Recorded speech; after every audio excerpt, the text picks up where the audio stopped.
everyone. Hello. So in this video today, we decided, since it's autumn and we love this time of year, we thought we would do a little bit of autumnal, our favourites. Yes. Does that sound like a good idea? So we're trying to come up with fragrances that give you that feeling or go well with that feeling of like kind of cold, slightly colder days, darker nights, you know, that kind of thing. Because I don't know about you, but when the season changes, I tend to reach for a different fragrance. Definitely. So I probably wouldn't, or definitely wouldn't wear the same fragrance in the colder months as I would do in hotter summer months. Yeah. So the fragrance I've chosen, Yes. should I start? Why don't is, where is it? Oh, here. Where is it? Argent Provocateur. Ah, interesting choice. So, Argent Provocateur is a brand that we work with, and to be honest with you, there has been a few other fragrances that have come and gone in the recent years, but this one stayed. This has stayed because this is the original. Like, it's just called Argent Provocateur. I think we often refer to it as the signature scent, and it Yeah. really is. It's very, very unusual and very particular to that. It's a signature of Argent Provocateur. I like it because of the brand. Like, Yeah, I think the brand is quite appropriate for, you know, it's not something For I'd probably wear autumn. in spring, you know, isn't it? It's kind of a bit dark and sexy and kind of warm. And the bottle is gorgeous. I mean, like, the pink is so iconic with the brand and everything. Yeah. But the smell is what I really like. So I'm going to have a little spritz on here. It's a By bit the like way. a grenade. Yeah, that's why it has like, it doesn't have a lid, it just has like a little clip. Yeah. And yeah, it's meant to be, well, it's meant to look like a luxurious Fabergé egg. Yeah, okay. But then a bit like a grenade where you pull the pin, it's like dangerous. So yeah, very fragile, but actually be careful. Yeah. So I'm going to have a spray on here. There you go. Thank you. Yeah. Spray? I should have sprayed this before we started. Because Yeah. this evolves a lot on The dry down is really nice. This because fragrance immediately it's quite, I find it hard. Yeah, and it's so recognisable. Yeah. Like, it's not like anything else. It's really hard to compare it to anything else. It needs to settle, I think. It needs to settle. It almost has like a kind of rubbery smell at the beginning, which I don't know what that is. Can you smell that?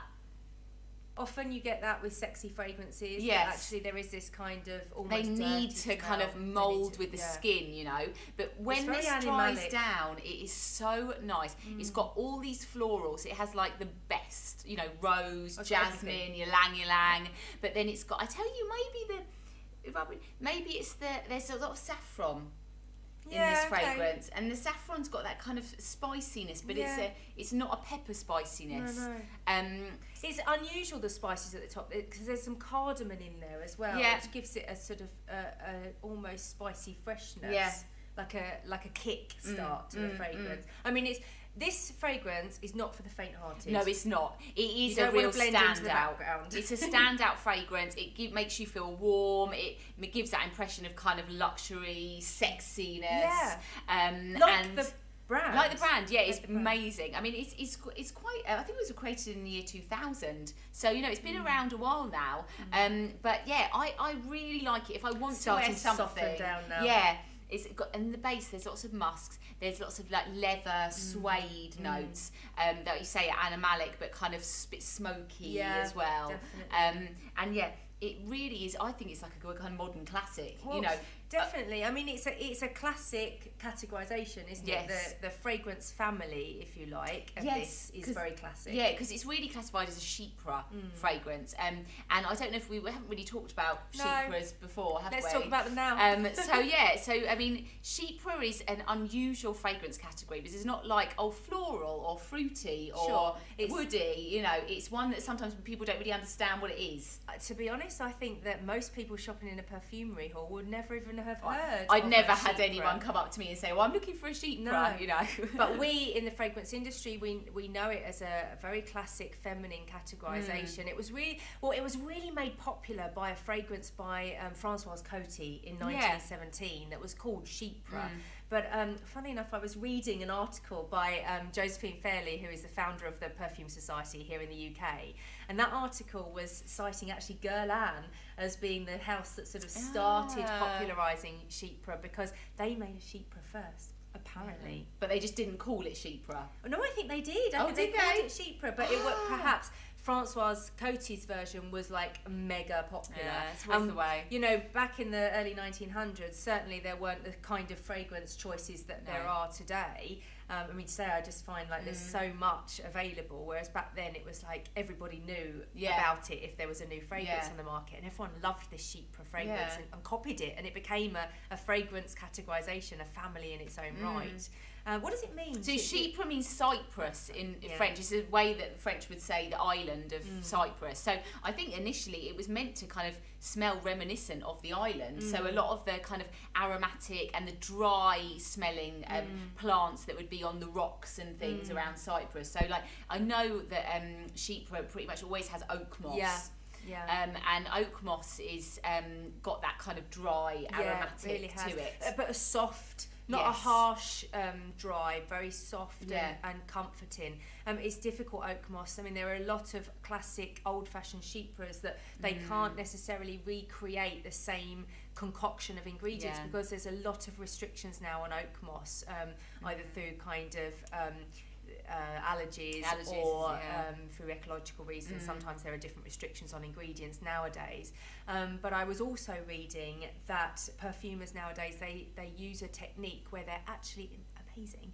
They're able to extract the allergen part from the ingredients. They call it fractioning. And they take a fraction of that ingredient out that is banned, and then they can use the rest, which is, I think, quite remarkable. So I have noticed that there's a lot of Chypre fragrances that have come back into fashion in the last few years. And definitely for me, they are sophisticated. They're the most tailored, if you like, of all of the perfume female fragrances. Elegant. Very elegant. I mean, they often have, other things they often have is things like patchouli. Yes. Don't they? So they have that very warm, opulent kind of feel to them. And amber. Yes. Like a labdanum note, which is an amber resin from the rock rose species. So you do find a lot, and they're all in here, aren't they? Those types of ingredients. Okay. Nice choice for warm. Nice warm choice for cold days. I have another one like that, which actually it's a Terre de Gunzburg fragrance, and this is my favourite one for colder weather, because again this is warm and enveloping. And this one's called Rouge Nocturne. I love the colour, really deep red of the juice inside the bottle. And I don't know that this is particularly classified by Terre de Gunzburg as a Chypre, but for me this is a Chypre. Because it ticks all of those boxes that we were just talking about. You really like this one, don't you? Absolutely. I do like it. Love this. I literally love this. Because... You didn't like it at first, did you? I don't remember you liking it at first. Sarah, I've always liked it. Oh, really? Sorry. It's the other one that I wasn't so keen on. Ah, okay. Yeah. So they did, Terre de Gunzburg did 4 rose fragrances, like 2 spring, summer roses, and then 2 sort of autumn, winter roses. And they had Rouge Nocturne and then Rose Infernale, I think. And my favourite of those was this one, because again, all those words I just spoke about, sophisticated, very tailored, very grown up, very elegant, warm, almost sexy, but not in a show off way. Not an animalic way. This one, I just love it. It's got tons of rose in it. Lots. The Turkish rose. It's got loads of amber in it. Again, you've got that sort of amber link to the Chypre family. But also it's got things like patchouli. I'm just kind of comparing the two.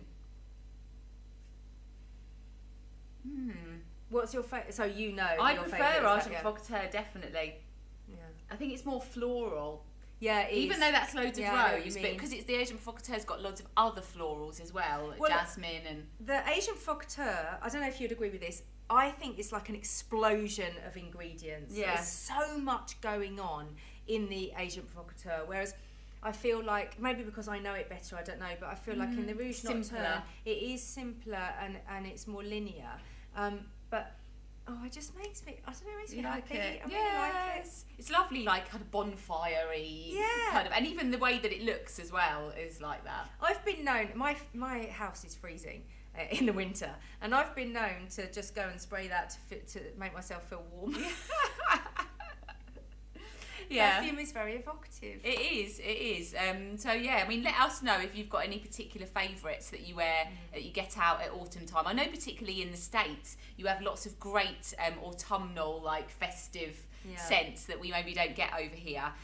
But these are two of our favourites. There's loads of others that you could choose from as well. Absolutely. I hope that you've enjoyed hearing about our autumnal favourites. Yeah. And happy autumn to those of you that are experiencing the colder weather. Yeah.